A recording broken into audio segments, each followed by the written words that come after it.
Olá pessoal, outro vídeo. Hoje vai ser um vídeo curto sobre um assunto que teria muita coisa para mostrar, mas eu acho que vai demorar muito para selecionar tudo, né? E aí eu peguei alguns pontos, né? E que é sobre a tradição setita ou setiana, né? Que muitos atribuem Gênesis capítulo 6, de 1 a 4, quando fala os filhos de Deus, que ali são anjos, né? E muitos, seguindo uma tradição, né? Contrária, atribuem aqueles os filhos de Deus como sendo homens da linhagem de Sete. Só que essa tradição, na verdade, é de origem gnóstica, né? Está estritamente ligada ao gnosticismo, né? Mais precisamente o gnosticismo setiano. Então, eu fiz aqui separei algumas coisas, né, que eu acho que vai ajudar muito a quem queira avançar nessa área e talvez saiba questionar, né, quando vocês ouvem assim as pessoas falando aquela famosa frase que eu canso de falar aqui, né, não canso de falar aqui, né, as pessoas ainda floreiam, né, fazem aquela, como se fosse uma poesia, né, os filhos da linhagem santa de Sete, né, aqueles filhos de Deus de Gênesis 6, 1 a 4. E na verdade, com isso, eles estão, transmitindo, né, uma tradição, a tradição gnóstica setiana. Segundo os teorizadores, essa tradição setiana começou bem antes do cristianismo, né? Ainda no judaísmo, uma ala do judaísmo ainda, né? E aí tem várias vertentes também, na verdade, né? É uma coisa muito complicada, né? Mas se eu não trouxer assim um extrato logo, né? Eu nunca vou conseguir colocar, né? Aí pelo menos eu já jogando dando essa pincelada aqui, depois eu vou ser obrigado a continuar depois, né? Pegar outras coisas. E deve ter uns 20 livros só sobre esse assunto, né? Fora, como se diz, fora em livros que o título não é sobre isso, mas tem assim, trabalhos no conteúdo que trata desse assunto, né? Pega de passagem esse tema, né? E vou começar aqui lendo um trabalho para dar o pontapé, né? É um trabalho que eu peguei aqui na Revista de Teologia e Ciências da Religião da Universidade Católica de Pernambuco. Um trabalho feito por Gilvan Leite de Araújo. Ele é doutor em Teologia Bíblica pelo Angelicum de Roma e professor do Programa de Estudos Pós-Graduados da PUC São Paulo. Sacerdote da Diocese de Osasco, aqui em São Paulo. Então, ele faz um trabalho, a presença da literatura joanina na literatura copta de Nag Hammadi. E nesse trabalho eu vou pegar aqui quando ele fala do setianismo. Ele vem falando assim, o movimento ou seita setiana está diretamente ligada à tradição de Nag Hammadi. As primeiras informações a respeito dessa seita são provenientes de Irineu de Lyon. Irineu de Lyon, ele é ali do século II. O trabalho dele é contra heresias, né? 1.30. Hipólito de Roma, Epifânio de Salamina, na sua obra Panarion, né? 26 39 a 40, Filastro de Brécia, Teodoreto de Chipre, né? Apesar de não existir referências históricas sobre essa seita, apesar de não existir referências históricas a essa seita, esse movimento sectário parece ter surgido por volta do século I e perdurado até o quarto século da era cristã. Apesar de que muitos estudiosos sugerem que os setianos sejam de origem judaica e que a sua origem seja anterior ao primeiro século. A denominação setianos parece que tenha sido usado pelos padres da igreja para designar certos grupos gnósticos que tinham como base, na sua literatura, a figura de Sete, conforme Gênesis 4, 25 e 26. Né? Leva-se em conta que tais grupos nunca se autodenominaram setianos. Após a descoberta e publicação dos escritos copta de Nag Hammadi, a denominação setianos passou a designar os autores dos 11 tratados de Nag Hammadi, bem como os membros dessa comunidade. De fato, muitos dos 11 tratados fazem referência a um grupo especial que se autodenominam imperecível ou santa semente. Isso aqui é importante vocês prestarem atenção. Esse grupo, né? Eles se autodenominam imperecível, ou a santa semente, a grande geração, estranhos, aqueles que são dignos, a imutável e incorruptível raça, semente ou filhos do grande Sete, semente de Sete, semente perfeita ou imutável raça, a vivente geração, os filhos de Sete, a semente santa a santa semente da semente. Olha que coisa.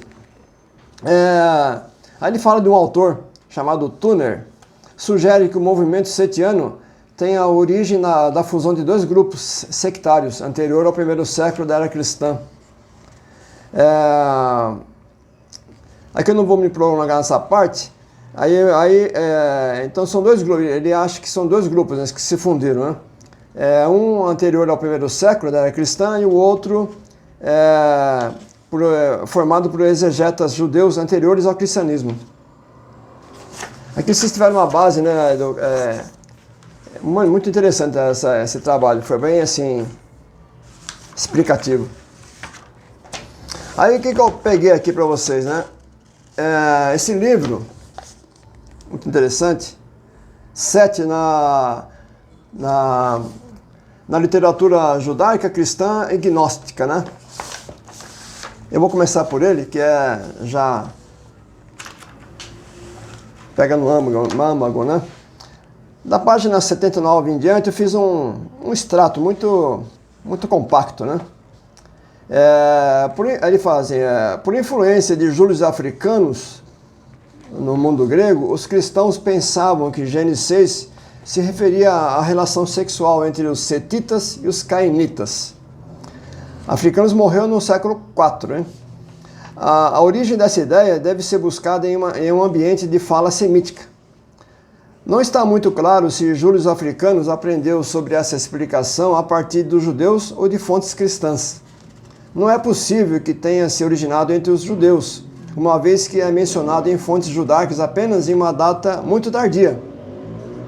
Começando com base na relação sexual dos setitas e dos cainitas, numerosos detalhes foram adicionados a partir de fontes que originariamente revelaram uma explicação diferente do Gênesis 6. O livro de Enoque era uma fonte especialmente rica de informação, embora o livro se refira apenas à queda dos anjos. Agora aqui que é um ponto assim muito interessante. Ele fala assim, né? De acordo com o relato contido na obra Anacefalasioses de Epifânio, bispo de Salamina, do século IV, uma obra que trata da história das heresias, após a morte de Abel, a mãe e o pai celeste se uniram novamente para criar a pura semente, no caso Sete. Isso foi confirmado por João Damasceno, que por sua vez influenciou Joséfo. Agora, aqui que é o mais interessante de tudo, né? Agostinho do século V, né? Também fez uso da anacefalasioses, dando sua própria interpretação do texto. Sete era, em sua opinião, nascido do pai e da mãe, e a semente que se originou deles eram os filhos de Deus. Assim, aqui encontramos a influência da ideia tão difundida entre os cristãos, a saber, que os filhos de Deus são identificados como os setitas. Olha que interessante. Então, confirmando nessa obra, é muito importante também, eu vou assim, bater nesse ponto. Essa obra, ela foi publicada pela editora E.J. Brill, que agora é simplesmente Brill, né? Essa editora é uma das mais antigas do mundo. Ela foi fundada em 1630, se não me engano, em Leiden, na Holanda. E essa editora é das mais conceituadas do mundo. Então, para ficar bem claro, para caso alguém queira questionar, veja bem com qual obra você estaria questionando. Que tipo de editora, que tipo de escritor, no caso a F.J. Klein, um escritor muito famoso. Então, isso aqui não é qualquer coisa, né? Porque muitos vão falar assim, mas isso aí é besteira, tal. Foi falado de Agostinho. Depois eu vou trazer mais dados ainda, né? Então, são obras fantásticas, editoras de altíssimo respeito, né? Tradição. Então, então não é qualquer coisa que foi dita, né? Aproveitar um pouco o gancho aqui, já que eu estou com o livro na mão, vou imprimir aqui. Esse livro aqui, hoje em dia está muito em voga, né? Muitas besteiras por aí, inclusive a outra semente, que andam propagando por aí, né? Que Eva e Caim, na verdade, é fruto de uma relação de Eva com algum anjo caído, né? Então, é uma ideia que está muito corrente por aí. Até vocês verem aqui, né? Até imprimir uma página da J. Brill também. Depois eu vou trazer com mais detalhes, né? Que vocês verem aqui, né? Eu grifei para vocês verem. A sedução de Eva. Então, isso aqui, eu entrei nesse assunto só para alertar vocês que tem muita besteira por aí correndo sobre essa tal semente, a outra semente, dizendo que Caim não era filho de Adão, e outras besteiras, como por exemplo que a pré-existência das almas, que a gente já existia. Tome cuidado com essas coisas. Um conselho que eu dou para vocês. Essa obra aqui também, voltando ao assunto dos 7 anos, né?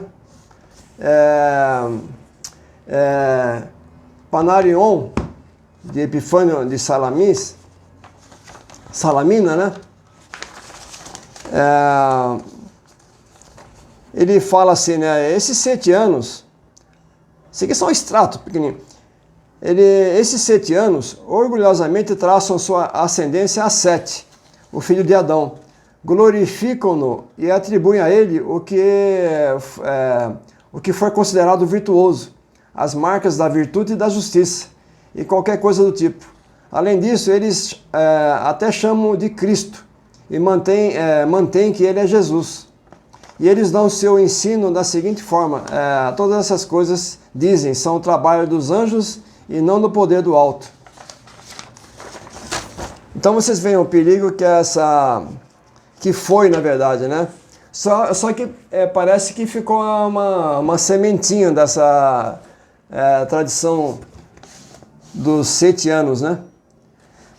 Essa aqui também é uma obra sensacional, só que eu peguei só um extratinho, porque não tem, eu tenho que ler bastante, né? Eu vou mostrar para vocês aqui, ó.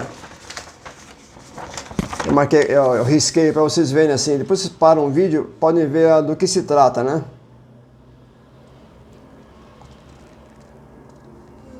Devagarzinho. Quando eu marquei com vermelho é que trata sobre sete, né? Essa obra aqui são 2 volumes. Esse aqui é o volume 2. Tem mais um aqui. Vou mostrar todo o índice.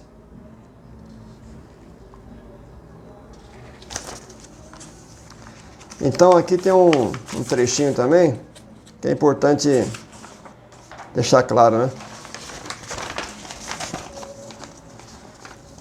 Aí ele fala assim que é claro que de Josefos, né, na sua antiguidade judaicas, né,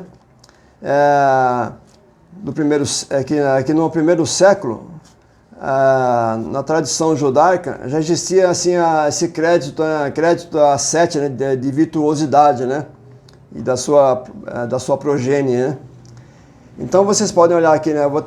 Eu marquei em vermelho para vocês anotarem a obra da Antiguidade Judaicas, né? Tá marcado aí. Aí vocês anotam, quem quiser verificar depois, essa obra aqui.